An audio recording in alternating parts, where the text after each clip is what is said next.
Welcome to this program. Today we are going to discuss about the important theory in chemical kinetics.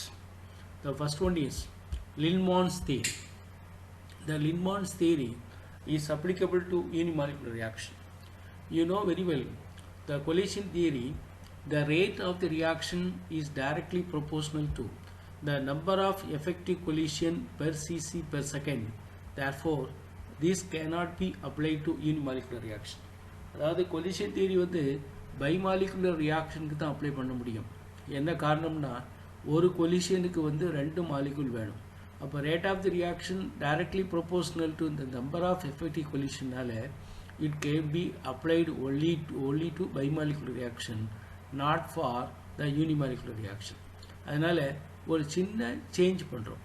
அது கொடுத்தது யாருன்னா Lindemann proposed a new hypothesis, that is there is a time gap between the activation by collision and subsequent reaction. அதாவது முதல் ஸ்டெப்புக்கும் ரெண்டாவது ஸ்டெப்புக்கு இடையில் ஒரு time gap. இந்த டைம் கேப்பில் தான் the rate of the reaction எதுக்குன்னா செகண்ட் ஸ்டெப்பில் மாறும். During the time gap, the activated molecule loses excess of energy. The reaction will take place the following mechanism. இது ரெண்டு ஸ்டெப்பில் நடக்கும். முதல் ஸ்டெப்பில் AA plus A reversible arrow A star plus A. இதில் K1 is the rate constant for the forward reaction and K2 is the rate constant for backward reaction. இப்போ இந்த reaction எடுத்துட்டோம்னா பைமாலிகுலர். பட் இதில் இந்த ரியாக்ஷன் நடந்து கொஞ்ச நேரத்துக்கு அப்புறம் the activated complex is converted into product. இதுக்கு K3 is the rate constant. அப்போ this is the slow step. The rate of the reaction is directly proportional to the concentration of the activated complex. அப்போ இது that is a first order reaction. அப்போ the rate is directly proportional to the concentration of A star. By applying the steady state upon இந்த reaction படி the rate of the reaction is directly proportional to the concentration of the activated complex. By applying this, we are going to calculate the value of A star, concentration of A star. The concentration of A star in K1 into concentration of A square divided by K2 into A plus K3. இது எப்படி கண்டுபிடிக்கணும்னா the activated complex எங்கே form ஆகுதோ அதுவும் எங்கே disappear ஆகுதோ அந்த ரெண்டையும் கழிச்சா 0. அதிலிருந்து A ஸ்டாரை கண்டுபிடிச்சு இங்கே போட்டிருக்கோம் K1 into concentration of A square divided by K2 into A plus K3. The rate of the reaction minus dA by dt will be equal to K3 into concentration of A star. இந்த A ஸ்டாரை தூக்கி இங்கே substitute பண்ணால் you will get K1 K3 concentration of A square K2A into K3. இதுதான் the rate of the reaction. இந்த step தான் நமக்கு முக்கியம். The rate of formation of activated complex or the rate of this reaction will be equal to K1 K3 concentration of A square divided by K2 into concentration of A plus K3. This is the rate of the reaction. Now we are going to apply two conditions. At a higher concentration or at pressure, K2 into A is very greater than K3. Upon the K3 can be neglected. The concentration of A is high enough to produce appreciable deactivation. The rate will be equal to, இப்போ rate என்ன வரும், minus dA by dt will be equal to K3 K1 A square divided by K2 into concentration of A. இந்த Aயும் Aயும் cancel ஆயிட்டா K1 K3 into K2 by A. இந்த மூணையும் சேர்த்து ஒரு rate constant K infinitive into concentration of A. அப்போ at higher concentration, according to Lindemann theory, it follows first order reaction K alpha into A. இப்போ இங்கே the rate of the reaction minus dA by dt க்கு value என்னன்னா K alpha by A. This A, the rate depends only on the concentration of A. Therefore, it is a first order reaction. Note this point. At higher temperature or pressure, the reaction Lindemann hypothesis gives the first order reaction. The reaction follows first order under this condition. Now you apply the second condition. At lower concentration, K3 is very greater than K2 into A. அப்போ இதை நெக்லேட் பண்ணிடணும். K2 into A நெக்லேட் பண்ணால் minus dA by dt will be equal to K3 K1 A square by K3. அப்போ இங்கே K3 cancel ஆயிரும். The rate will be equal to K1 into concentration of A square. Now the reaction follows the second order. அப்போ இங்கே ரெண்டு condition ரொம்ப முக்கியம். ஒன்று வந்து at higher concentration it follows first order. At lower concentration it follows second order. Therefore, the Lindemann hypothesis cannot be applicable at the lower concentration. This is very very important. இந்த ரெண்டையும் face பண்ணி தான் அடிக்கடி question கேட்டிருக்கான். Lower concentration order என்ன, higher concentration order என்ன. Now let us consider the important topic, kinetics of enzyme catalyst reaction. This is very very important. An enzyme E combines with a substrate to form an intermediate enzyme substrate complex, that is we call as ES. That complex is highly unstable. முதல்ல என்சைமும் சப்ஸ்ட்ரேட்டும் ஒரு இன்டர்மீடியேட்டை form ஆகுது. அந்த intermediate என்ன ஆகுது, டீகாம்போஸ்டு to give product. முதல்ல substrate plus enzyme that give an intermediate, unstable intermediate.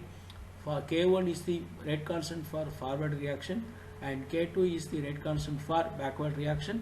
This unstable intermediate decomposed into give product E plus B, and K3 is the rate constant for the reaction. The rate of formation of the complex is given by, அதாவது dEs by dt. அப்படின்னா முதல்ல எங்கே form ஆகுதுன்னு பார்க்கணும். First ஸ்டெப்பில் form ஆகுது, அதனுடைய rate constant வந்து K1 into concentration of S into concentration of V. அதேல ரிவர்சிபிள் ரியாக்ஷனில் டிஸப்பியர் ஆகுது, அதனால் minus K2 into concentration of ES. Third ஸ்டெப்பில் என்ன ஆகுது, டிஸப்பியர் ஆகுது, அதனால் minus K3 into concentration of ES. அப்போ first step is the formation and second and third step is disappearance, அதனால் மைனஸ் போட்டுக்கோம். இப்போ இதிலிருந்து ESஐ வெளியெடுத்தா K1 into concentration of S into concentration of E minus K2 plus K3. இதில் K2 இருக்குது, இதில் K3 இருக்குது, minus வெளியே எடுத்துருக்கோம். K2 plus K3 into concentration of ES. Now the rate of formation of the product இதுக்கு என்ன, K3 into concentration of ES. நம்ம இதுதான் rate of the reaction.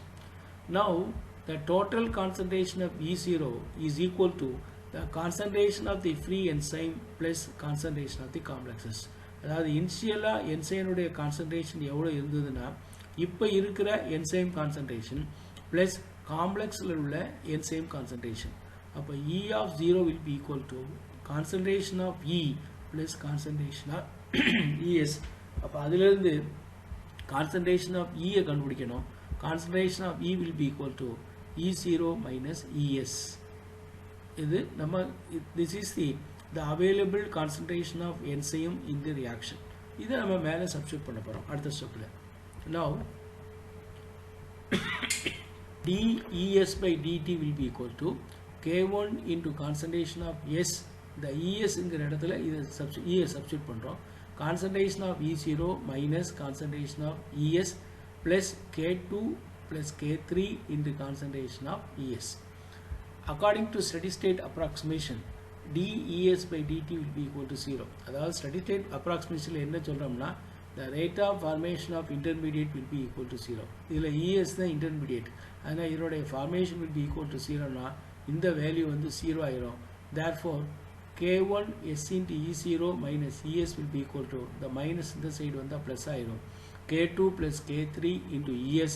இதிலிருந்து we are going to calculate the value of, இந்த minus இங்கே கொண்டு வந்தால் plus ஆயிரும், ESஐ வெளியே எடுத்து you calculate the value of ES K1 E0 S divided by K1 S K2 plus K3, and this will be equal to, by the K1 into K1 S all வகுக்கிறோம். இப்போ K1 S ஆல் வகுத்தா இந்த இங்கேயும் K1 இருக்கு S இருக்கு cancel ஆயிரும். அப்போ E0 இந்த K1 S ஆல் வகுத்தா 1 plus K2 plus K3 K1 into concentration of S. இதுதான் the rate of formation of product. அப்போ dP by dt will be equal to, listen here, நம்ம இதை தூக்கி நம்ம அங்கே சப்ஸ்டியூட் பண்ண போகிறோம். சப்ஸ்டியூட் பண்ணால் ஃபைனலாக உனக்கு என்ன கிடைக்கும்னா K3 E0 divided by 1 plus K2 plus K3 K1 into S. இந்த K2 K3 K1 இதை வந்து தான் Km வைக்கிறோம். இதுக்கு பேர் மைக்கேல் கான்ஸ்டன்ட். இது இருக்கு இல்லையா, K2 plus K3 divided by K1, that will be equal to Km, and this equation becomes dP by dt will be equal to K3 E0 1 plus Km by S. இதுதான் முக்கியமான equation. The rate of formation of product will be equal to K3 E0 divided by 1 plus Km into S. That Km is known as Michael constant. The Michael constant உடைய value K2 plus K3 divided by K1. இது நல்லா ஞாபகம். இது ஒரு repeated question. The Michael constant is K2 plus K3 divided by K1. Now consider here. Now we are going to apply the small condition. When the concentration of S is very small, then Km by S is very greater than 1. Then dP by dt will be equal to K3 into concentration of V into concentration of S divided by Km. Upon substrate concentration is very small. Upon the rate is first order with respect to S. அதே மாதிரி the rate is first order with respect to enzyme. அப்போ total order என்ன? இதுவும் first order, இதுவும் first order. 1 plus 1 will be equal to 2.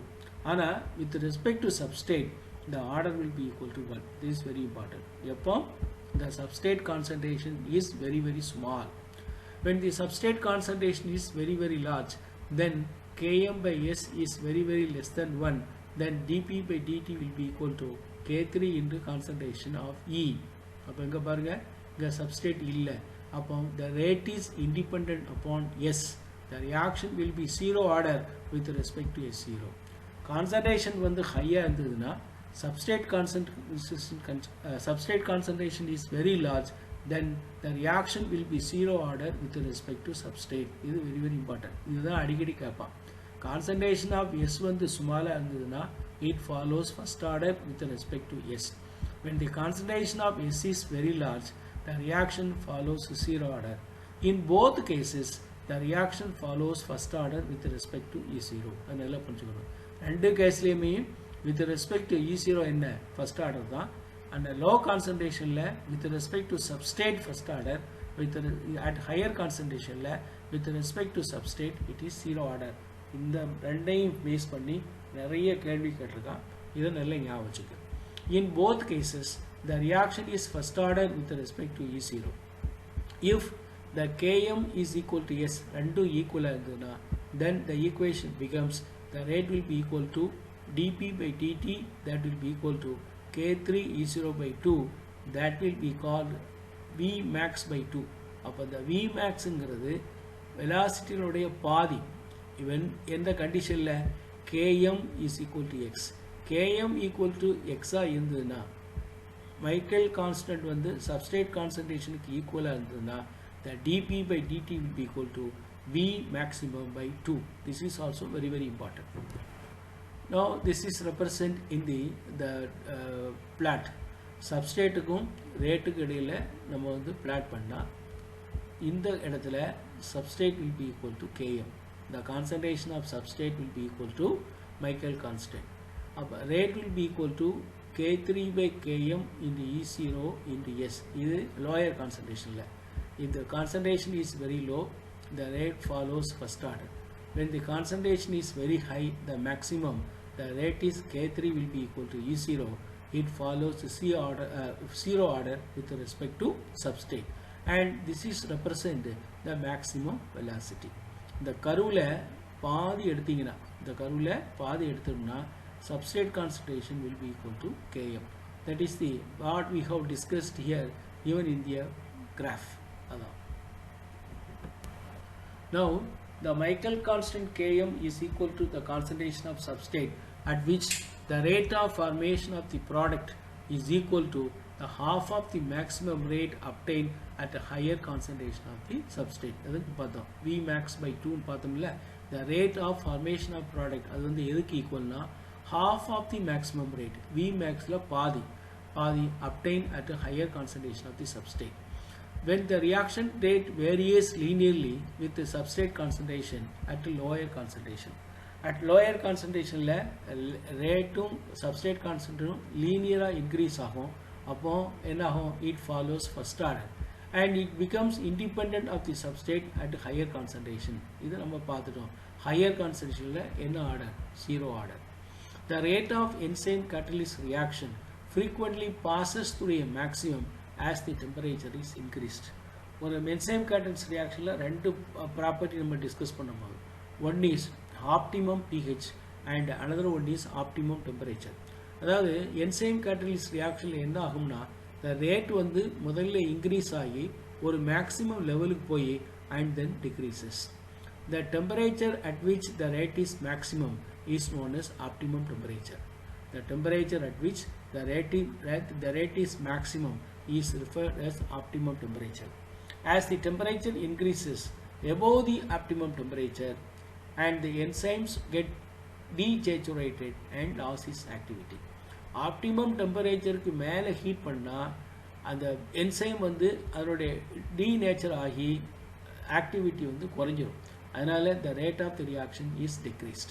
அப்போ முதல்ல the rate of the reaction increase ஆகி ஒரு மேக்ஸிமம் லெவலுக்கு போய் and then decreases. The temperature at which the rate is maximum is referred as optimum temperature. And when the temperature is below the optimum temperature, the reaction rates are very slow because of temperature effect. A plot of log K versus 1 by T should be a straight line and the activation energy is calculated from its slope.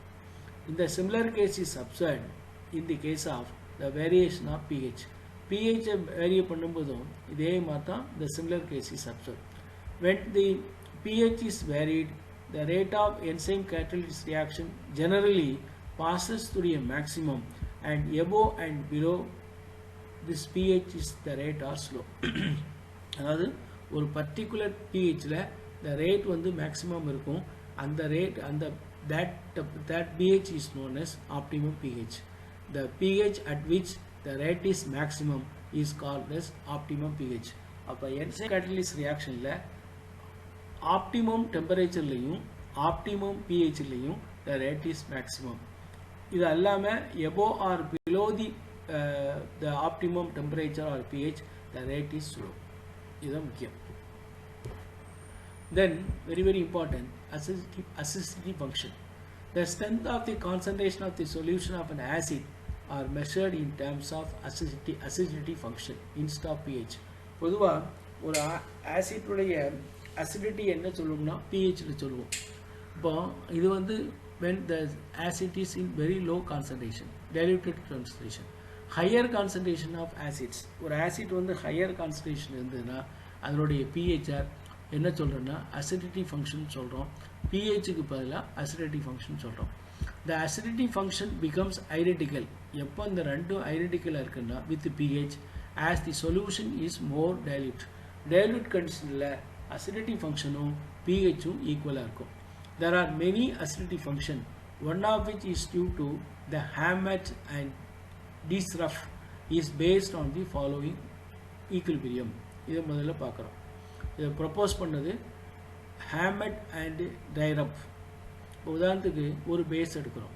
It react with H+, it give pH+. And this is the conjugate acid of this base. இப்போ இது வந்து conjugate acid, இது வந்து conjugate base. இந்த ரெண்டுக்கு என்ன difference? ஒரு H+ difference. நல்லா யோசிச்சுக்கோங்க. கான்ஜுகேட் பேஸுக்கும் கான்ஜுகேட் ஆசிட்டுக்கும் ஒரு டிஃபரன்ஸ் வந்து H+. இப்போ a conjugate base react with H+ will give pH. This is conjugate acid. The conjugate acid gives H+ plus B. This is conjugate acid. அப்போ இந்த ரெண்டுக்குள்ள difference வந்து என்ன? H+. An example, C6H5NH2 plus H+ will give C6H5NH3+.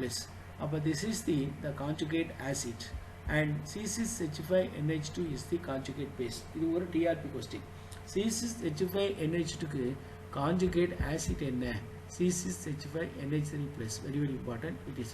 Now the equilibrium constant for this reaction will be equal to, நம்ம இங்க என்ன பண்றோம்னா activity equal to concentration into activity coefficient. அதை base பண்ணி இங்கே எழுதுகிறோம்.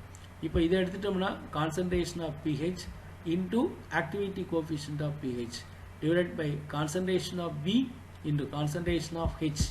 Concentration of B இது react product, இது வந்து reactant. Concentration of B into concentration of H+ divided into activity coefficient of B into activity coefficient of H+.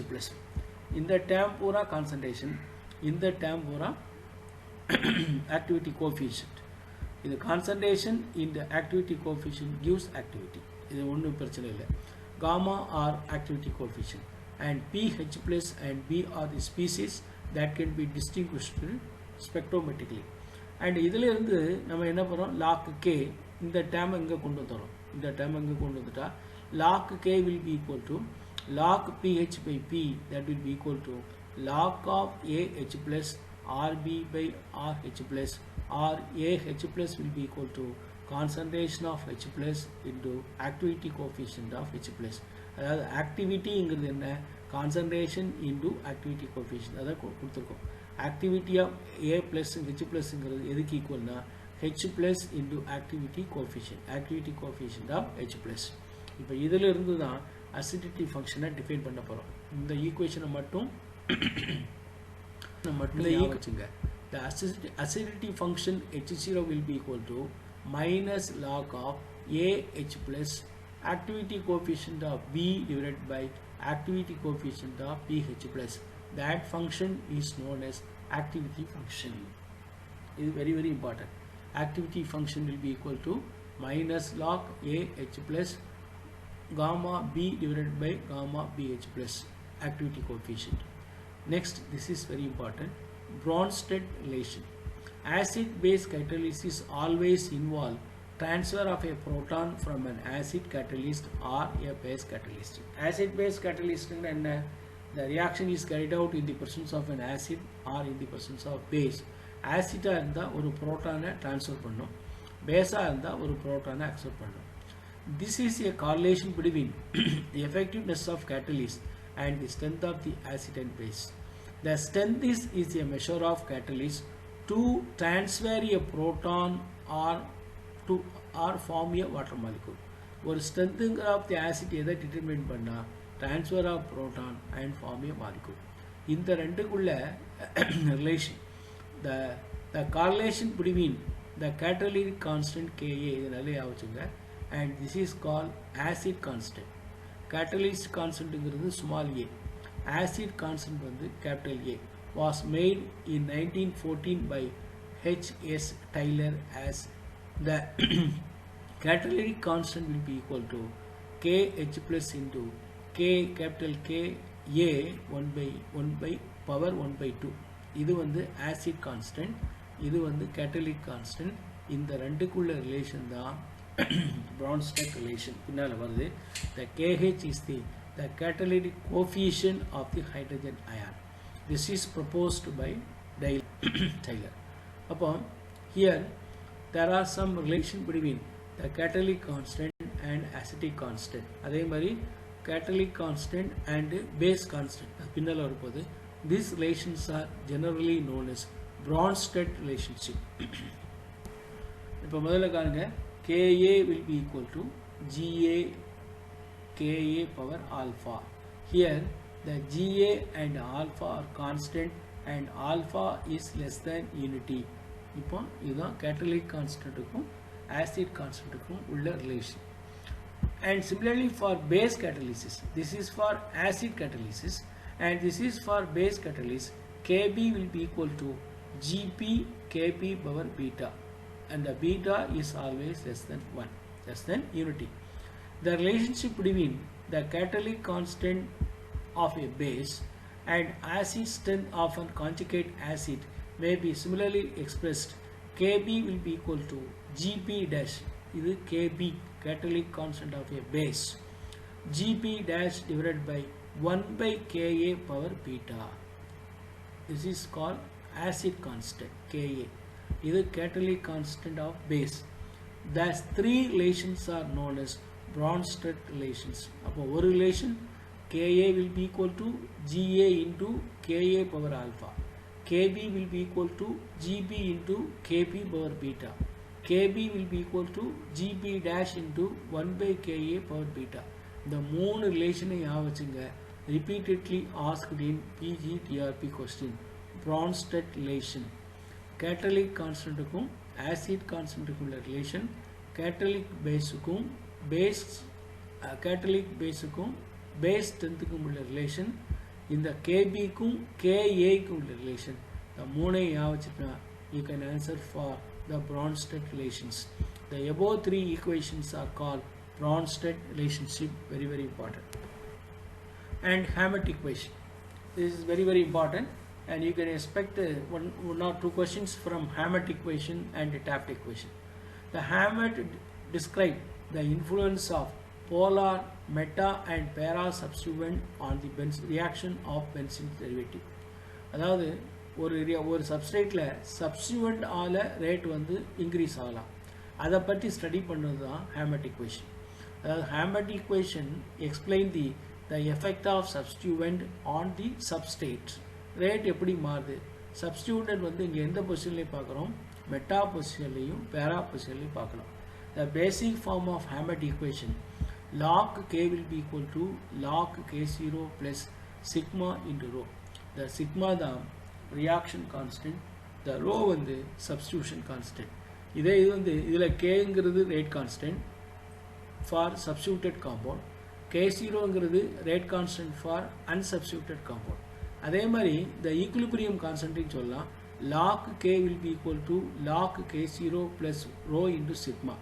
இதில் Kங்கிறது என்ன, the equilibrium constant for substituted compound, and log K0 is the equilibrium constant for unsubstituted compound. அப்போ Hammett equation ரெண்டு formula சொல்லலாம், one in terms of rate constant and one terms of equilibrium constant. இதில் ரோங்கிறது reaction constant, சிக்மாங்கிறது substitution constant, where K or K0 are the rate or the equilibrium constant of the side chain reaction of a meta or para substituted benzene derivative. The symbol K0 and capital K0 denotes the rate of the rate or the equilibrium constant for the parent or unsubstituted compound. The substituent constant sigma measures the polar effect by replacing H by a substituent at the meta and para position. இப்போ இது வந்து substitution constant. இது எதை measure பண்ணா the polar effect of the substituent when at the meta or para position, and it is independent upon the nature of the reaction. Significance: electron withdrawing substituent has a positive value of sigma. The substituent வந்து electron withdrawing group இருந்ததுன்னா sigma value வந்து பாசிட்டிவா இருக்கும். electron releasing substituent இருந்தா sigma value நெகட்டிவா இருக்கும். இந்த ரெண்டு பாயிண்ட் முக்கியம். For electron withdrawing substituent, the positive value for sigma, and electron releasing, electron releasing means electron donating substituent have a negative values. The reaction constant rho depends on the nature of the reaction, including the condition such as solvent and temperature. அப்போ சிக்மாங்கிறது ரோங்கிறது எதை depend பண்ணி இருக்குன்னா nature of the ரியாக்ஷனை depend பண்ணி இருக்கு, solvent and temperature, and they measures the susceptibility of the reaction to polar effect. The polar effectக்கு எந்த அளவுக்கு the reaction ஒத்துழைக்குங்கிறத காட்டுறது தான் rho. The reaction with positive rho are helped by electron withdrawing group. ஒரு ரியாக்ஷனில் electron withdrawing group இருந்ததுன்னா அதனுடைய rho value வந்து positive, and negative value or rho when the electrons are helped by electron donating group. ஒரு ரியாக்ஷனை வந்து electron donating group வந்து favour பண்ணிச்சுன்னா அதனுடைய row value வந்து நெகட்டிவ். அப்போ ரெண்டுக்கும் பொதுவாக சிக்மா வேல்யூயும் பார்த்தோம், ரோ வேல்யூ பார்த்தோம். சப்ஸ்டிட்யூண்ட்டை பொறுத்தவரையில் எலக்ட்ரான் வித்ட்ராயிங் குரூப்பாக இருந்ததுன்னா ரோ வேல்யூ வந்து பாசிட்டிவ், எலக்ட்ரான் டொனேட்டிங் குரூப்பாக இருந்ததுன்னா ரோ வேல்யூ வந்து நெகட்டிவ். அதே மாதிரி the reaction is favoured due to the presence of electron withdrawing group, rho value is positive. Electron donating குரூப்பாக இருந்தால் ரோ வேல்யூ இஸ் நெகட்டிவ். அப்போ ஒன் பாசிட்டிவ் இன்னொன்று நெகட்டிவ். சிம்பிளாக ஞாபகம், எலக்ட்ரான் வித்ட்ராயிங் குரூப்பாக இருந்தால் பாசிட்டிவ், சிக்மாவும் ரோவும் பாசிட்டிவ். எலக்ட்ரான் டொனேட்டிங் குரூப்பாக இருந்ததுன்னா சிக்மாவும் ரோவும் நெகட்டிவ். இதுக்கு ஹேமெட்டை வந்து ரோ வேல்யூ வந்து ஒன்று அசீவ் பண்ணுறாரு. For ionisation of benzoic acid in water at 25 degree C as standard process. இந்த ஸ்டாண்டர்ட் ப்ராசஸுக்கு நம்ம எதை அசீவ் பண்ணுறோம், ரோ இஸ் ஒன்றுன்னு அசீவ் பண்ணி அதிலிருந்து எந்த வேல்யூயை கண்டுபிடிக்க போகிறோம், சிக்மா வேல்யூயை கண்டுபிடிக்க போகிறோம். That is log KA by K0 where K is the ionization constant for substituted benzoic acid and KA0 for benzoic acid. இப்போ இதில் benzoic acid standard எடுத்துட்டு ionization of benzoic acid வந்து rho value 1ன்னு assume பண்ணி அதிலிருந்து நம்ம என்ன கண்டுபிடிக்க போகிறோம் sigma value கண்டுபிடிக்க போகிறோம். And this table explains some of the rho value some of the sigma value for the para and meta position. இது வந்து sigma P and sigma S. இப்போ இந்த காம்பவுண்ட் இந்த குரூப் சப்ஸ்டிட்யூட் எடுத்துட்டோம்னா NH2 OH Me இந்த மூணுமே electron donating group. அதுக்கு என்ன இருக்கு சிக்மா வேல்யூ வந்து நெகட்டிவா இருக்கு. -0.66 -1.16. OH க்கு -1.36 பேரா பொசிஷன்ல, மெட்டா பொசிஷன்ல -0.002.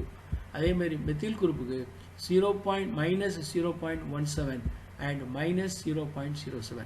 அப்ப எலக்ட்ரான் டொனேட்டிங் குரூப்பா இருந்தா sigma value at para position and meta positions are negative. Now let us consider electron withdrawing groups. இது பூரா electron withdrawing groups. The electron withdrawing group fluorine க்கு வந்து positive 0.06 and 0.34. ClBr 0.23 0.37. Cn 0.63 0.68. NO2 0.78 0.71. Here this is O methoxy group, OCH3 group. இதுக்கு வந்து para position வந்து negative and meta position வந்து positive. 0.027 -0.27 and 0.12. அப்படின்னா என்ன அர்த்தம் இங்க வந்து எலக்ட்ரான் டொனேட்டிங் குரூப்பா ஆக்ட் பண்ணுது. para positionல எலக்ட்ரான் டொனேட்டிங் குரூப்பா இருக்கிறதுனால இது வந்து நெகட்டிவ் and எலக்ட்ரான் withdrawing குரூப்பா இருக்கிறதுனால மெட்டா பொசிஷன்ல வந்து 0.12. இது ஒரு standard question. Why the sigma P for O methoxy group is negative and sigma M for O methoxy group is positive. இது ஒண்ணு இல்ல. இப்போ இந்த இதுல எலக்ட்ரான் டொனேட்டிங் குரூப் பேரா பொசிஷன்ல எலக்ட்ரான் டொனேட்டிங் குரூப்பா ஆக்ட் பண்ணுது. மெட்டா பொசிஷன்ல எலக்ட்ரான் withdrawing குரூப்பா ஆக்ட் பண்ணுது. அப்ப நம்ம பார்த்ததுல எலக்ட்ரான் டொனேட்டிங் குரூப்பா இருந்ததுன்னா sigma P and sigma M are negative. Electron withdrawing group இருந்ததுன்னா sigma P and sigma M are positive. இதுதான் the significance of sigma P and sigma S. In general speaking, for electron donating group, the value of sigma is negative. For electron withdrawing group, the value of sigma are positive. Now let us consider a simple problem. Calculate the value of rho when meta-nitroester has hydrolyzed 63.5 times faster than ethyl benzoate. The value of sigma for meta-nitro is 0.710. இப்போ இதில் reaction constant கேட்டிருக்கு. sigma கொடுத்தாச்சு, substitution constant கொடுத்தாச்சு. The substitution constant for meta-nitro group is 0.70. இப்போ இதில் log K by K0 will be equal to rho into sigma. இப்போ K by K0 தான் என்ன கொடுத்திருக்கு, அதாவது நைட்ரோஎஸ்டர் ஹைட்ரலைஸ்ட் 63.5 times faster than ethyl benzoate. இது substituted compound, இது unsubstituted compound. இந்த ரெண்டுக்குள்ள ரேட்டுடைய மேக்ஸிமம் ஹைட்ரலைசிஸ் வந்து 63.5. அப்போ K by K0 வந்து 63.5 and you know the value of sigma 0.70 into rho, that will be rho will be equal to log 63.5 divided by 0.70, that comes around 2.539. And for this reaction the reaction constant will be rho will be 2.539. that is the answer. The Hammett equation is also called linear free energy relationship. அது ரொம்ப முக்கியம். அதாவது Hammett equation இப்படி எழுதலாம். minus delta G will be equal to minus delta G0 plus 2.303 RT into rho into sigma. இதில் ரோங்கிறது reaction constant, sigmaங்கிறது substitution constant. For a given reaction under a set of condition, rho, R, T and delta G0 are constant. Therefore, the sigma is linearly with delta G. Substitution constant வந்து எதை பொறுத்து மாறுது, delta G பொறுத்து மாறுது. அதனால இந்த equation நம்ம என்ன சொல்றோம்னா linear free energy relationship. Hammett equation is also called linear free energy relationship because the substituent constant sigma is linear with delta G.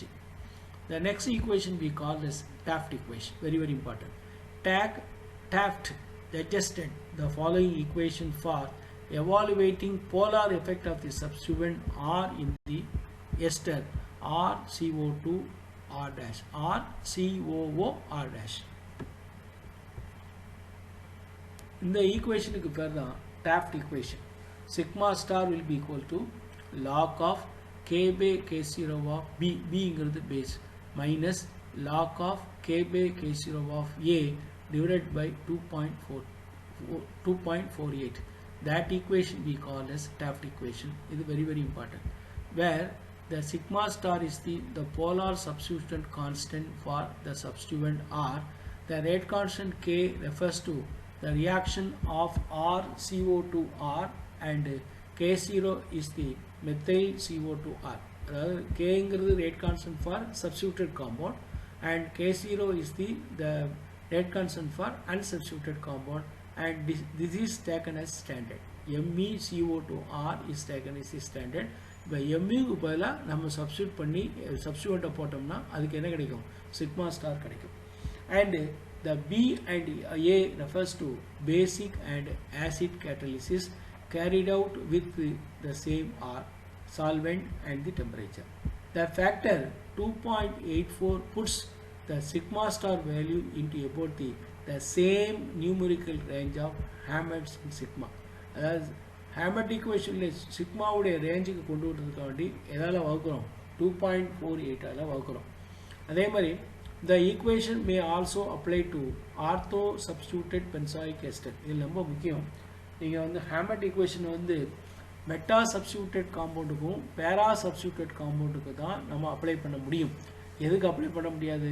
Ortho substituted காம்பவுண்டுக்கும் apply பண்ண முடியாது. அது ஒரு லிமிட்டேஷன், டிமெரிட். Hammond equation உடைய demerit என்னன்னா, it cannot be applicable to the ortho substitution compound, but Taft equation can be also applicable to ortho substituted compound. The Hammond equation cannot measure or cannot speak anything about the steric effect. Ortho substituent க்கு apply பண்ண முடியாதுன்னா steric effect study பண்ண முடியாது. ஆனால் இங்கே வந்து என்ன செய்யலாம்? ஸ்டடி பண்ணலாம். The ortho substituted benzoic acid OHC6H4CO2R with R MECH4CO2R, இது ஆர்த்தோ சப்ஸ்டியூட். இதுக்கு வந்து ஸ்டாண்டர்ட். இது வந்து எந்த பொசிஷனில் இருக்குது? ஆர்த்தோ சப்ஸ்டியூட்டில் இருக்குது, ஆர்த்தோ பொசிஷனில் இருக்குது. The log K by K0B measures the sum of polar, steric and resonance effect of R. அதெல்லாம் ரொம்ப முக்கியம். Base log K by K0 of base எதை மெஷர் பண்ணுதுன்னா polar, steric and resonance effect. அதே சமயத்தில் the term log K by K0 of A measures the sum of steric and resonance effect. இந்த ரெண்டுக்குள்ள difference என்ன கிடைக்கும்னா போலார் எஃபெக்ட் கிடைக்கும். இங்கே 3 இருக்குது, போலார், ஸ்டீரிக் அண்ட் ரெசனன்ஸ். இது பேஸில். ஆசிட்டில் என்ன கிடைக்கும்? the sum of steric and resonance effect. இந்த ரெண்டுக்குள்ள difference, the difference give the polar effect. Therefore we can define the steric substitution constant ES, that will be equal to log of K by K0 of A. ES will be equal to log of K by K0 of A. This is known as substituent constant. அப்போ இதில் 2 point முக்கியம். Taft equation என்ன? sigma star will be equal to log of K by K0 B minus log of K0 by A divided by 2.48. This is 1. The second one is log of K by K0 B measures the sum of polar, steric and resonance effect, and log of K by K0 measures steric and resonance effect. The ரெண்டுக்குள்ள difference தான் polar effect. Hammond equation is very useful to measure the polar effect, and it is can be also applicable to the polar substituent also, and it gives a definition for steric substitution constant. And these are the important feature of Taft equation. The ரெண்டு equation முக்கியம். Hammond equation, Taft equation, very very important. Now we are going to discuss about another important topic about surface phenomena. What is the meaning of adsorption? Adsorption is the process in which the molecule, atoms or ionic species of the substance get attached to the surface of the another. ஒரு சர்ஃபேஸில் சில molecule வந்து அட்சார்பத்துக்கு பேர் தான் adsorption process. Ammonia adsorbed on charcoal. சார்கோலுங்கிறதுல ammonia வந்து சர்ஃபேஸில் அட்சார்ப் ஆகுது. That is call adsorption. The ammonia is known as adsorbate and charcoal is known as adsorbent. இதில் வந்து ரெண்டு டேம் யூஸ் பண்ணுறோம். ஒன்று வந்து அட்சார்பேட்டு, இன்னொன்று வந்து அட்சார்பண்ட். எந்த சர்ஃபேஸில் வந்து அட்சார்ப் ஆகுதோ அதுக்கு பேர் அட்சார்பண்ட். எந்த மாலிகுல் வந்து சர்ஃபேஸில் அட்சார்ப் ஆகுதோ அதுக்கு பேர் ஒரு அட்சார்பேட். ரெண்டு name. The phenomena of adsorption is known as surface phenomena. Now we are going to discuss about the adsorption and the free energy relationship. Here the adsorption is accompanied by evaluation of heat. The amount of heat evolved when 1 mole of gas or vapor adsorbed on a solid is known as molar heat absorption. Molar heat absorption ங்கிறது என்ன? எவ்வளவு heat evolve ஆகுது when எப்போ ஒரு mole of gas or vapour adsorb on a solid. ஒரு 1 mole ஒரு சாலிடில் absorb ஆகும்போது heat வந்து எவ்வளோ எவால்வ் ஆகுதோ அதுக்கு பேர் தான் molar heat absorption. Molar heat absorption is defined as the amount of heat evolved when 1 mole of gas or vapor adsorbed on a solid. அப்போ இது என்ன ப்ராசஸ்? டெல்டா ஹீட் எவால்வ் ஆகுதுன்னா delta H is negative. Adsorption is also accompanied by the decrease of entropy of the system. அப்போ delta H negative, delta S negative. You know that delta G will be equal to delta H minus T into delta S. Delta H negative, delta S negative na delta G also negative, should be negative. Very very important. For very very important, the adsorption process ke delta H, delta S and delta G are negative. மூணுமே negative. அது நல்ல ஞாபகம். இது ஒரு important question, repeated question. What is the significance of or sign of delta G, delta H and delta S? மூணுமே என்ன? Negative. At the heat of absorption per molecule, the adsorbent goes on decreasing. Delta H become T to delta S. Equilibrium இதுல ரெண்டுமே equal ஆயிரும். Delta H will be equal to TTS, T into delta S. அப்போ இந்த ரெண்டு equal ஆயிடுச்சுன்னா delta G will be equal to 0. This is the state at which the equilibrium is established. எப்போ delta G வந்து 0 ஆகுதோ அப்போ என்ன இருக்கும்? ஈக்குலிபிரியத்தை எஸ்டாப்ளிஷ் ஆயிரும். அப்போ this is the significance of the delta H, delta S and delta G. மூணு முக்கியம், மூணுமே negative. Now types of adsorption. There are two types of adsorption. One is known as physical adsorption or physisorption.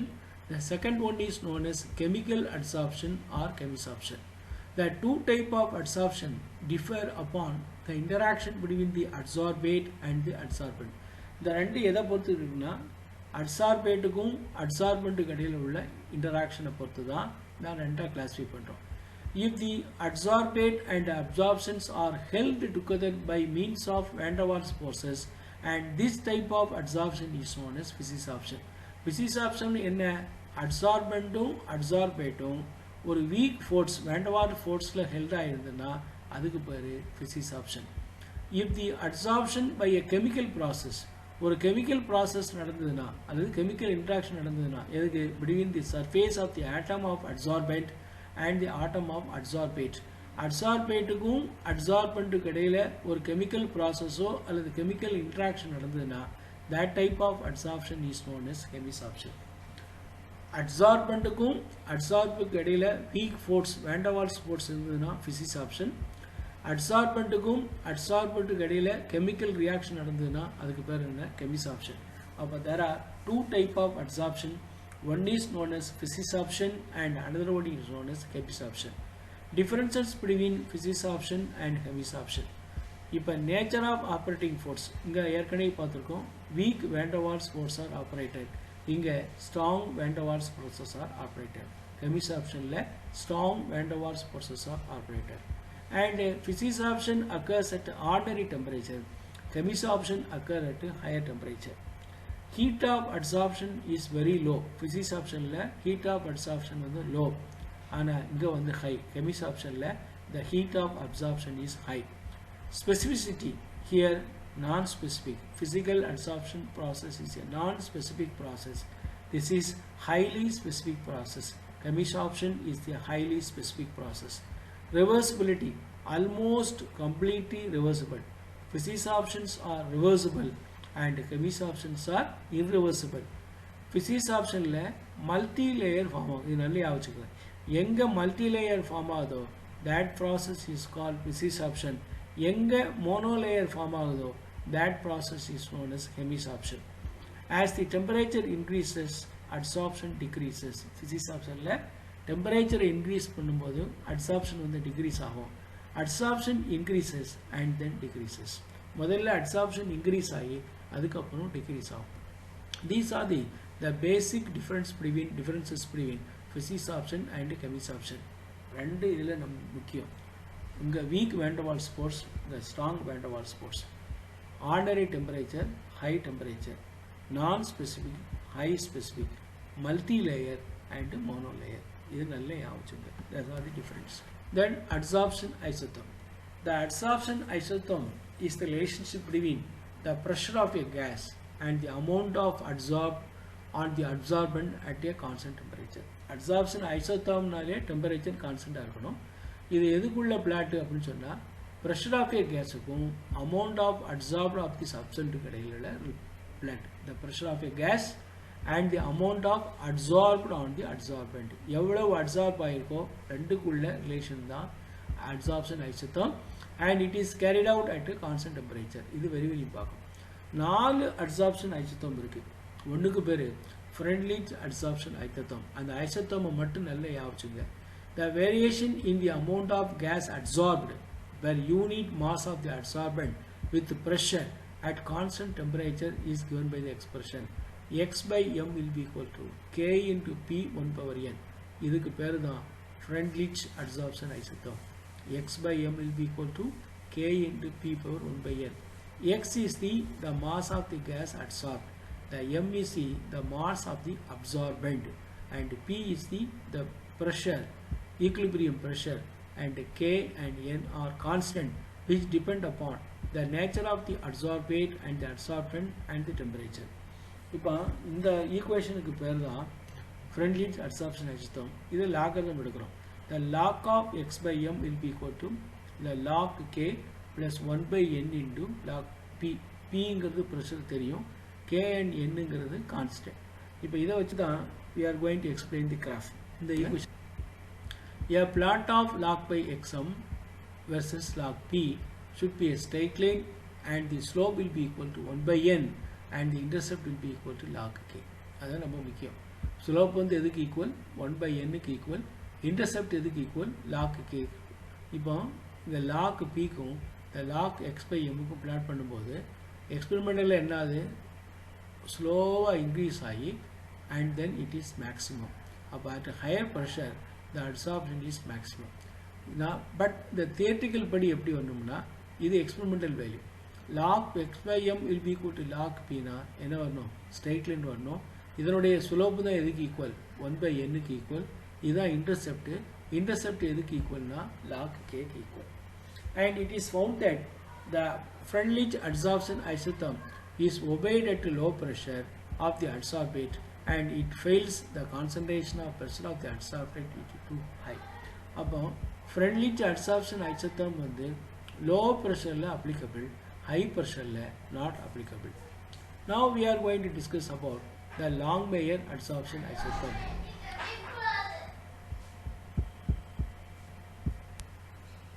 Longmeyer adsorption isotherm. Each solid contains a fixed number of adsorption sites and each site can hold only one molecule of atomic species of the adsorbate. இதில் fixed number of adsorption site இருக்கு. ஒவ்வொரு சைட்லையும் ஒவ்வொரு molecule தான் adsorb ஆக முடியும். The heat of absorption is the same for all sites. எல்லா சைட்ஸுக்கும் heat of absorption வந்து same தான் and it is independent upon the fraction of adsorbent phase covered. அது எதை பொறுத்து fraction of adsorbent surface covered. The third one is the molecules or atoms are in different sites do not interact with each other. Different site உள்ள molecule வந்து ஒன்னும் interact பண்ணாது. இது முக்கியம். There is a dynamic equilibrium between the condensation process and evaporation of the molecule. ரெண்டுக்கு இடையில condensation processக்கும் evaporation processக்கு இடையில equilibrium இருக்கும். These are the four important assumption of Longmire adsorption isotherm. இதில் நம்ம Longmire adsorption isotherm தான் முக்கியம். Equation அல்ல. If the Q is the fraction of area covered by the molecule, therefore the rate of desorption is directly proportional to Q. The rate of desorption is directly proportional to Q. But the rate of desorption RD will be equal to KD into Q. அதே மாதிரி the KD is the rate constant for the desorption process. If the Q is the fraction of surface covered, Qங்கிறது surface covered ஆகுதுன்னா 1 minus Qங்கிறது uncovered surface. This is 1 by Q is the fraction of the surface uncovered. Therefore, the rate of adsorption எதை பொறுத்ததுன்னா 1 minus Q பொறுத்தது. The rate of adsorption is directly proportional to 1 minus Q and pressure. அப்போ the rate of adsorption will be equal to Ka into 1 minus Q by P. இப்போ இங்கே desorption, இங்கே adsorption. ஈக்குலிபிரியத்தில் ரெண்டும் ஈக்குவலாக இருக்கும். Ka into 1 minus Q into P, that will be equal to Kd into Q. அதாவது rate of desorption எதை பொறுத்ததுன்னா covered surface பொறுத்தது. Rate of adsorption எதை பொறுத்ததுன்னா uncovered surfaceையும் pressureையும் கொடுத்தது. இந்த ரெண்டையும் ஈக்குவேட் பண்ணால் we can calculate the value of Q. Kap divided by Kap plus Kd. இது very very important. Adsorption isotherm, Longmire adsorption theorem, Q will be equal to Kap divided by Kap plus Kd. நம்ம என்ன பண்றோம்? Ka by Kd K1 வைக்கிறோம் constant. Ka Kd ஆல வகுத்து K1 வைக்கிறோம். இதை இங்க சப்ஸ்டிட்யூட் பண்ணா இந்த both numerator and denominator are divided by Kd and you will get Q will be equal to K1p divided by 1 plus K1p. That equation we call as Longmire adsorption isotherm, and K1 is known as adsorption coefficient. Adsorption coefficient formula K1 will be equal to Ka by Kd. அப்போ Longmire adsorption termக்கு இதுதான் equation. Q will be equal to K1p divided by 1 plus K1p. இதனால இந்த equation மட்டும் ஞாபகம் வச்சுக்கணும். This is very very important. மற்றதெல்லாம் நீங்கள் மறந்துடலாம், இந்த equation மட்டும் ஞாபகம் வச்சுக்கணும். At low pressure, K1 by P is less than 1. Therefore, Q is equal to K1 into P. The extent of absorption directly proportional to pressure. அப்போ இங்கே first order. Extent of, that is the extent of adsorption. Adsorption is directly proportional to pressure. அப்போ K1 into P. Therefore, it is a first order. Low pressure. At higher pressure, K1 into P is very very greater than 1. Then Q will be equal to 1, roughly equal to 1.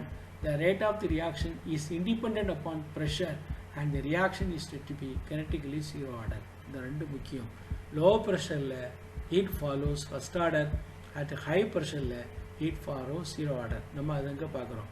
ப்ரெஷருக்கும் Qக்கு இடையில plot பண்ணால் இது வந்து linear. Q வந்து adsorption, rate of adsorption increase ஆகிட்டே போய் finally maximum.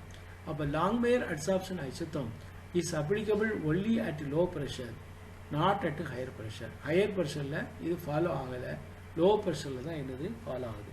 The Longmire adsorption is valid only at low pressure. அதான் limitation of Longmire adsorption isotherm. The Longmire adsorption is valid only at low pressure and higher temperature. As the pressure increased, the temperature is lower, the additional layers are formed, and this leads to the modern concept of multiple layer. Higher temperature தான் low pressure லையும் higher temperature தான் Longmire adsorption is valid.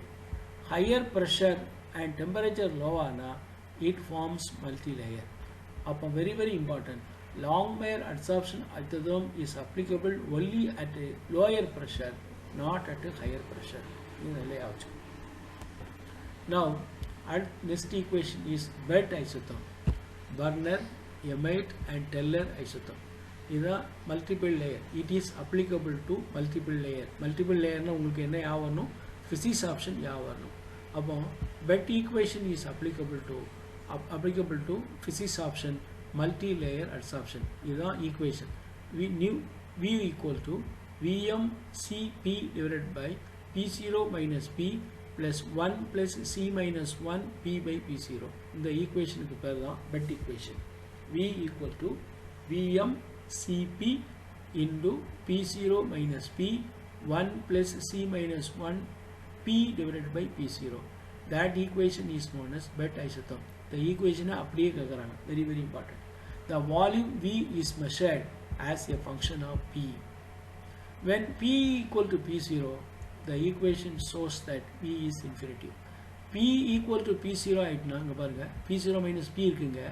Pயும் P0 equal ஆயிட்டுனா இந்த term வந்து 0 ஆயிரும். அப்போ Vங்கிறது என்ன ஆயிரும், infinity ஆயிரும். That will become infinitive.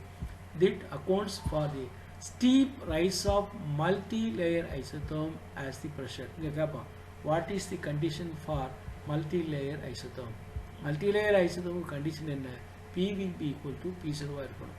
இந்த ஈக்குவேஷனை ரீஅரேஞ்ச் பண்ணா P by V into P0 minus P 1 divided by Vm into C minus 1 divided by VmC P by P0. இந்த ஈக்குவேஷனை ரீஅரேஞ்ச் பண்ணி இந்த ஃபார்முக்கு யூஸ் பண்ணுறோம். நம்ம இதுக்கும் இந்த டேர்முக்கு இடையிலையும் லெஃப்ட் ஹேண்ட் சைடு ஈக்குவேஷன் டேர்முக்கும் P கடையில் பிளாட் பண்ணால் it give a straight line. இந்த டேர்முக்கும் P divided by V into P0 minus P இந்த டேர்முக்கும் P கடையில் நம்ம பிளாட் பண்ணும்போது ஒரு ஸ்ட்ரைட் லைன் கிடைக்கும். அதனோட இன்டர்செப்ட் எதுக்கு equal, 1 divided by Vm plus C, and the slope will be equal to C minus 1 VmC into P0. C minus 1 VmC P0 and the value of C and Vm are calculated. இது ஒரு TRP question. இதுக்கு left hand side of the equation P divided by V P0 P க்கும் P கடையில் plot பண்ணால் straight line கிடைக்கும். அதனுடைய slope வந்து C minus 1 by Vm into C P0க்கும் அதனுடைய இன்டர்செப்ட் வந்து 1 by VmCக்கு ஈக்குவல். இது ஒரு நம்ம ஈக்குவேஷன். பெட்டிலிருந்து ரெண்டு கொஸ்டின் கேட்டிருக்கான். ஒன்று வந்து இந்த question which is bet equation. Then what is the condition for multiple layer? The third one is P divided by V P0 Pக்கும் P கடையில் பிளாட் பண்ணால் ஸ்லோப் எதுக்கு ஈக்குவல், intercept will be equal. Intercept வந்து 1 by VmCக்கு ஈக்குவல் and slope will be equal to C minus 1 divided by VmC P0. இந்த ரெண்டையும் நல்லா ஞாபகம் வச்சுங்க. இதுதான் பெட் ஈக்குவேஷன் உடைய இம்பார்ட்டன்ட். அடுத்து Gibbs adsorption isotherm. The relationship between the amount of absorption and the surface tension can be derived from thermodynamic formula. இந்த ஈக்குவேஷனுக்கு பேர் தான் Gibbs adsorption ஐசோதர்ம். Dou 2 will be equal to minus 1 by RT dou gamma divided by dou ln C2 at constant temperature pressure. This equation is known as adsorption isotherm. இதில் காமாங்கிறது என்னன்னா interfacial tension, surface tension, and tau 2ங்கிறது என்னன்னா surface excess.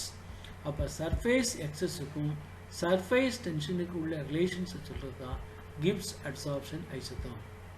surface excessக்கும் interfacial surface tensionக்கு இடையில் உள்ள relation tau 2 will be equal to minus 1 by RT dou gamma divided by dou ln C2 at constant temperature and pressure.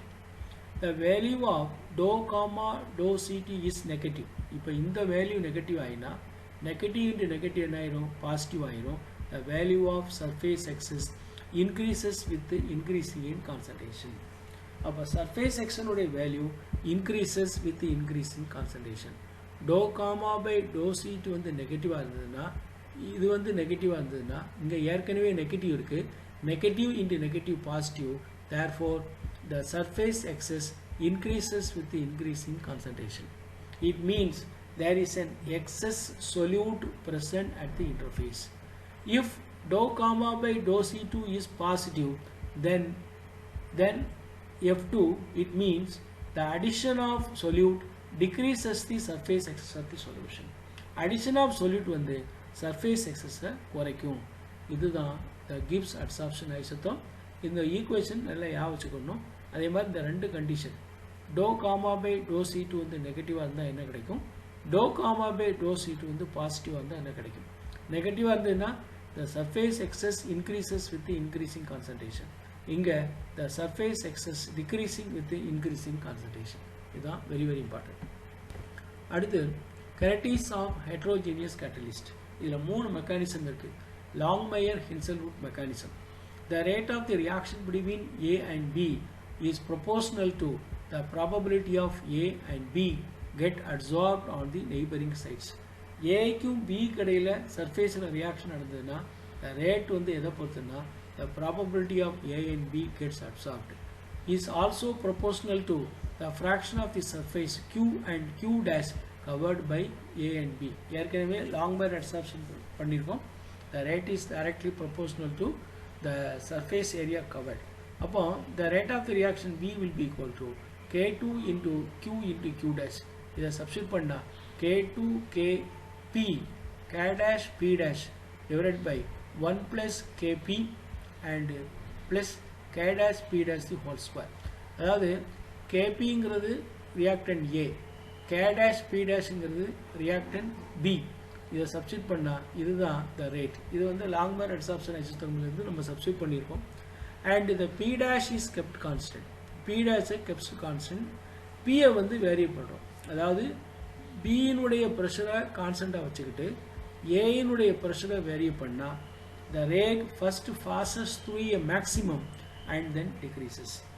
இப்போ இதுவரைக்கும் பார்த்தது ஒரு adsorption பார்த்தோம். இப்போ Longmire-Hinshelwoodல ரெண்டு அட்சார்ப்மெண்ட் இருந்ததுன்னா ரேட் என்ன ஆகும் அதை டிக்ரீஸ் பண்ணுறோம். முதல்ல ஃபர்ஸ்ட் வந்து the first passes through a maximum and then decreases. The maximum rate correspond to the presence of the maximum number of AB pairs on the surface. இதுதான் first condition. P dash கான்ஸ்டன்டாக வச்சு P increase பண்ணும்போது the rate first passes through the maximum and then decreases. If the pressures P and B dash are sufficiently low, ரெண்டுமே லோவாக இருந்ததுன்னா இதுவும் low, அப்போ இந்த ரெண்டு டேர்மும் நெக்லேட் ஆயிரும். அப்போ இதில் உள்ள Kp K dash P dash நெக்லேட் ஆயிடுச்சுன்னா the rate will be equal to K2 into K into P K dash into P. ரெண்டும் லோவாக இருந்ததுன்னா if A is weakly absorbed and Kp term can be neglected, அப்போ இந்த term வந்து நெக்லேட் ஆயிரும். A வந்து லோவாக இருந்ததுன்னா இந்த டேர்ம் நெக்லேட் ஆயிடுச்சுன்னா V will be equal to K2 Kp K dash P dash divided by 1 plus K dash P dash square. இதுதான் மூணு கண்டிஷன். ஒன்று வந்து P வேரி பண்ணுறோம், ரேட்டு வந்து மேக்ஸிமம் போய் டிக்ரீஸ் ஆகுது. ரெண்டாவது கண்டிஷனில் ரெண்டுமே லோவாக இருந்ததுன்னா இது ரேட்டு. மூணாவதுல A வந்து வீக்காக இருந்ததுன்னா திஸ் இஸ் த ரேட். அப்போ Longmire-Hinshelwood மெக்கானிசம் எதை எக்ஸ்பிளைன் பண்ணுதுன்னா if two reactants are absorbed on the surface, that mechanism is proposed by Longmire-Hinshelwood mechanism. A and B இருந்ததுன்னா அடுத்து proportional to the pressure B. As the pressure B increases, the rate first increases and then decreases. If the reactant B is sufficiently absorbed so that K dash P dash is very much greater than unity, then the rate will be equal to nu will be equal to K2 Kp K dash P dash divided by K dash B dash to 2. Therefore, the rate will be equal to, you will get K2 Kp by K dash B dash. The rate is inversely proportional to the pressure of B. If a condition sufficiently adsorbed, therefore the order of the reaction with respect to B is -1. Number mukkiyam. According to Hinshelwood mechanism, the reactant B is subsequently absorbed ஆயிருந்ததுன்னா the order of the reaction with respect to B is -1. This is very important. இது வந்து Longmire-Hinshelwood mechanism உடைய findings. அடுத்த mechanism பேரு Longmire-Riedel mechanism. Here there is another possibility. The reaction occurs between adsorbed molecule and molecule from a gaseous phase. இப்போ adsorbed molecule கடையிலையும் gaseous phase உள்ள molecule reaction நடந்தா அதை எக்ஸ்பிளைன் பண்ணுறது தான் Longmire ideal mechanism. Let us consider முதல்ல இங்க பார்த்ததுக்கும் இதுக்கு என்ன வித்தியாசம் இங்க ரெண்டுமே சர்ஃபேஸ்ல இருந்தது இங்க வந்து ஒன்னு சர்ஃபேஸ்ல இருக்கு ஒன்னு வந்து gaseous phase ல இருக்கு ரெண்டு கடையில reaction நடந்ததுனா that is proposed by Longmire ideal mechanism. Let us consider the reaction between adsorbed molecule A and gaseous molecule B. இது வந்து சர்ஃபேஸ் A ங்கிறது சர்ஃபேஸ்ல இருக்கு B ங்கிறது gaseousல இருக்கு. The rate is directly proportional to the fraction of surface covered by A and pressure. This is Longmire proposal. The rate is directly proportional to the fraction of surface covered by A and pressure. Therefore, the reaction of the surface covered by A given by Q will be equal to K dash divided by 1 plus Kp plus K dash B dash. I think I substitute pandrom. The rate will be equal to K2. Q node value substitute panna Kp இங்க ஏற்கனவே P dash இருக்கு divided by 1 plus Kp plus K dash B dash. This is rate. This is the reaction between the adsorbate present in the molecule and another gaseous molecule in the gaseous state. It is assumed that in the mechanism B is not at all adsorbed. Hence, the term K dash B dash in the denominator corresponding to the adsorption of B, the adsorbed B dash molecule does not enter directly into the reaction, but the effect of rate is occupying the surface might be occupied the A. அப்ப rate எதை பொறுத்து இருக்குன்னா A பொறுத்து இருக்கு அதே சமயத்துல ரேட்டும் கொஞ்சம் அஃபெக்ட் ஆகுது the rate of the occupying surface and might be occupied by A. இதுதான் என்னுடைய மெக்கானிசம் அதாவது ரேட் வந்து குறையுது இதுக்கு எக்ஸாம்பிள் என்னன்னா the decomposition of acetaldehyde into methane and CO on various surface at low pressure. The kinetics is a second order reaction at low pressure and first order in high pressure. இது ரொம்ப முக்கியம். The decomposition process க்கு second order வந்து low pressure ல second order இருக்கும் higher pressure ல வந்து first order இருக்கும். The mechanism of few catalyst specific reaction. Hydration of ethylene. The reaction between hydrogen and ethylene and copper surface indicates the rate is directly proportional to the hydrogen pressure and it is passes through the maximum as the ethylene pressure is increased. Therefore, the rate is inversely proportional to the ethylene molecule. The rate equation is given by. இப்போ இதுதான் நம்ம இங்க சொன்னது அதனுடைய order வந்து மைனஸ்னு சொன்னோம் அதை தான் இங்க எக்ஸ்பிளைன் பண்ணியிருக்கோம் ஹைட்ரஜனுக்கும் எத்திலீனுக்குள்ள ரியாக்ஷன்ல ஹை பிரஷர்ல வந்து ரேட் வந்து ஒரு மேக்ஸிமத்துக்கு போய் and then increased. இங்க பாருங்க V will be equal to K into concentration of H2 concentration of C2H4 divided by 1 plus K into concentration of C2H4. அப்ப இதுதான் the Longmire ideal proposed a mechanism between the reaction between pair of adsorbed hydrogen atom and gaseous ethylene molecule. ethylene molecule கடையிலையும் ஹைட்ரஜனுக்கு இடையிலையும் reaction நடந்ததுனா இப்போ முதல்ல hydrogen வந்து சர்ஃபேஸில் adsorb ஆயிருக்கு hydro இது வந்து எதோட ரியாக்ட் பண்ணுது எத்திலீனோட ரியாக்ட் பண்ணுது எதா மாறுது மீத்தேனா மாறுது சப்ஸ்ட்ரேட் காலியாயிரும் எத்திலீனுக்கு மாறியாகும் அப்போ that is we call as Longmire ideal mechanism. இந்த ஈக்குவேஷனை கொடுத்து இது என்ன மெக்கானிசத்தை ஃபாலோ பண்ணுன்னு கேட்பான் இந்த ஈக்குவேஷனை கொடுத்தா அந்த ஈக்குவேஷன் வந்து என்ன மெக்கானிசம் Longmire ideal mechanism. இப்போ இது வந்து with respect to ethylene வந்து -1 Rydell allyl mechanism. When para-hydrogen becomes converted into the equilibrium mixture of ortho and para form by being brought into contact with the metal surface, especially transition metal, which are particularly adsorbed hydrogen, the mechanism can be. அதாவது para-hydrogen வந்து எதா மாத்திரம்னா ortho hydrogen மாத்திரம் இதில் வந்து metal surfaceல நடக்கும் especially transition metal.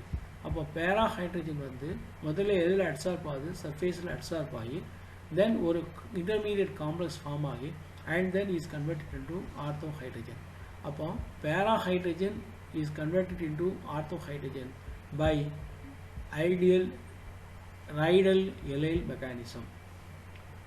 Rydell allyl mechanism. இந்த mechanism பேர் இது ஒரு TRB question para conversion of para hydrogen to ortho hydrogen in the presence of transition metal follows Rydell allyl mechanism. இந்த மூணு Longmeyer-Hinshelwood, Longmeyer-Rydell mechanism, Rydell-Yalel mechanism. The மூணு முக்கியம். The hydrogen atom become adsorbed on the surface and then desorbed. Since the adsorption involves dissociation and the desorption product leads to the equilibrium mixture and the rate of the reaction is near to zero. The order of the reaction is near to zero. Rydell mechanism, the order was zero. This is very important.